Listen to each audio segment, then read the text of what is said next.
ಒಂದು ಚಿಕ್ಕ ಹಳ್ಳಿಯಲ್ಲಿ ಆರವ್ ಎಂಬ ಹುಡುಗ ವಾಸಿಸುತ್ತಿದ್ದ. ಅವನಿಗೆ ಸಾಹಸಗಳ ಮೇಲೆ ಅಪಾರ ಆಸಕ್ತಿ. ಒಂದು ದಿನ ಅವನು ಹಳ್ಳಿಯ ಹೊರಗಿರುವ ಹಳೆಯ ಕಾಡಿನೊಳಗೆ ಹೋಗಲು ನಿರ್ಧರಿಸಿದ. ಕಾಡಿನ ಬಗ್ಗೆ ಜನರು ಭಯಾನಕ ಕಥೆಗಳು ಹೇಳುತ್ತಿದ್ದರೂ ಆರವ್ಗೆ ಕುತೂಹಲ ಹೆಚ್ಚು. ಕಾಡಿನೊಳಗೆ ಹೋಗುತ್ತಿದ್ದಂತೆ ಅವನು ವಿಚಿತ್ರ ಶಬ್ದಗಳನ್ನು ಕೇಳಿದ. ಆದರೆ ಧೈರ್ಯ ಕಳೆದುಕೊಳ್ಳದೆ ಮುಂದೆ ನಡೆದು ಹೋದ. ಸ್ವಲ್ಪ ದೂರದಲ್ಲಿ ಅವನು ಒಂದು ಗಾಯಗೊಂಡ ಜಿಂಕೆಯನ್ನು ಕಂಡುಹಿಡಿದ.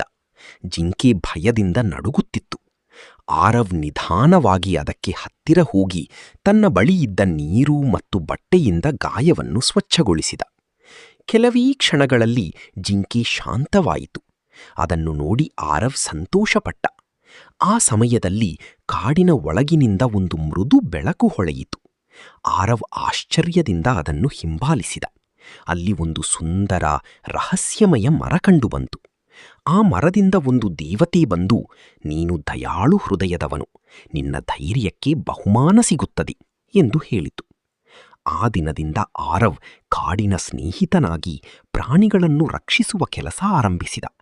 ಅವನ ಸಾಹಸ ಕಥೆಗಳು ಹಳ್ಳಿಯಲ್ಲಿ ಪ್ರಸಿದ್ಧಿಯಾದವು.